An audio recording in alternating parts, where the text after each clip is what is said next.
What does shadow play mean to you? Well, shadow play means it's a game where one party copies what the other party is saying or doing, and they seem to sort of make a kind of pattern of events where one is following the other. And with the trio, what actually happens is that all the musical events are based on that kind of canon. You know, with three people doing similar things, but only a shadow in relation to the initial statement of the idea. So I found it an interesting way of structuring a piece out of something which is so uncertain as shadow playing.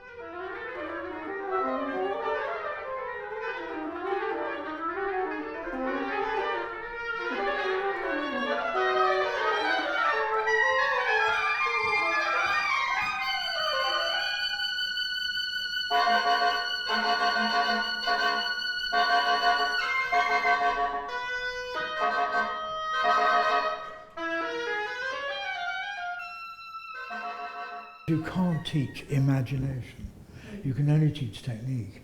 And therefore when we're talking about things like multiphonics and things which were popularly used by a lot of composers in the 80s and 90s and even the 70s, the way they're used is a very different matter. And I think my own approach is to actually think of the oboe as a vehicle which can create a world which is entirely unique, that it doesn't actually rely on tradition of any kind, and I've exploited that rather a lot in this piece, mainly because like Holliger, I really wanted to show the oboe in a completely different characteristic to the traditional one. I say that having loved, when I was an oboist, playing the Mozart Quartet or Concerto or the Strauss Concerto, absolutely adoring it. So I actually consider the way I've used multiphonics and these rather strange sounds in, dare I say, a rather romantic way.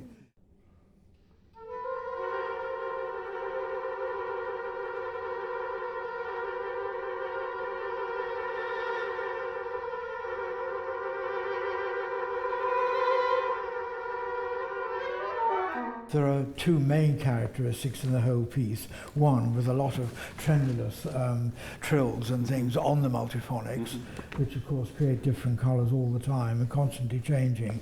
And then suddenly the aleatoric bits where you're all flying around in single notes, imitating each other in relation to the title of the piece. So in other words, the structure of the piece really is a question of statements of multiphonics and episodes with the aleatoric sections. I'm really interested in, when we've been rehearsing with you 2 weeks ago and today, you bring up the composer Brahms, and I hook it onto your idea of the romanticism of it and the sweetness of it, which is something we're going to sort of research for our performance in Arizona, finding that the sort of delicacy which the oboe also has, apart from the the intense and the dramatic, yeah. And it takes the harshness out of it. And it takes the harshness out of it. And actually, you said we could play the multiphonics with vibrato, which is there's a sort of romanticism about that. A sort of, I don't know. You know what I mean? But yeah, a sweetness about that. I don't know about you, Aid, but the more I'm playing them, the more I feel comfortable in finding it, then I'm able to be sweeter. And I think it's just not used to playing them. Yeah. If only, maybe I've got to start doing multiphonic scales or something, I don't know, in the morning.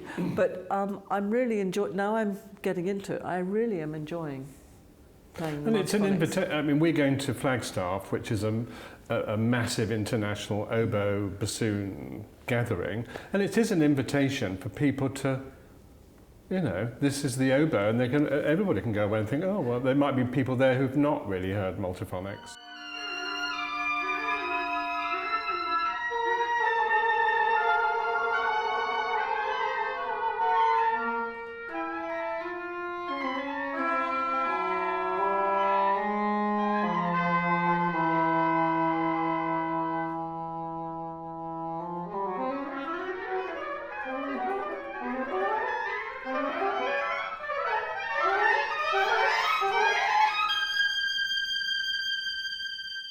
I'd like to sort of turn the conversation, if we can, more now to the Went and this quartet that we're also playing.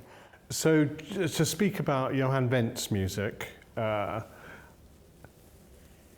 hearing it, Edwin says it sounds like Haydn, and I've called Went Bohemia's Mozart, and for my money, you hear Mozart's 13 wind in there, and you hear Mozart's wind parts, and just as a heads up, Went, virtuoso and composer, sat in the orchestra with Mozart conducting when they premiered The Marriage of Figaro.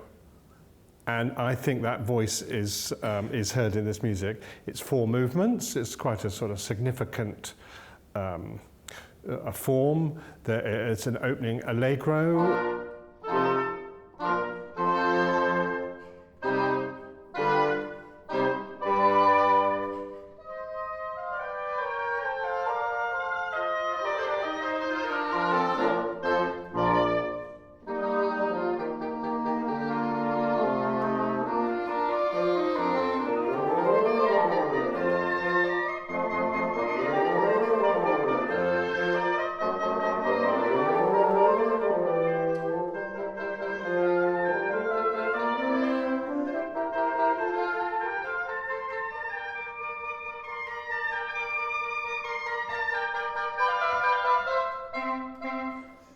The second movement is this very Mozartian, could have come straight out of an opera, this aria for the quartet.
The third movement is a classic dance movement, the Viennese great dancers, minuet and trio.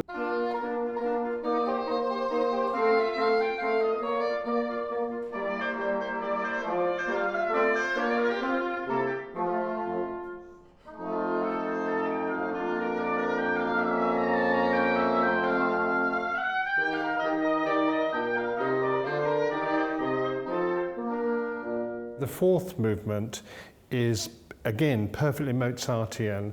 It's an andantino and 5 variations, and then it finishes off with this slightly Faulty Towers style allegro finale, very light-hearted and entertaining.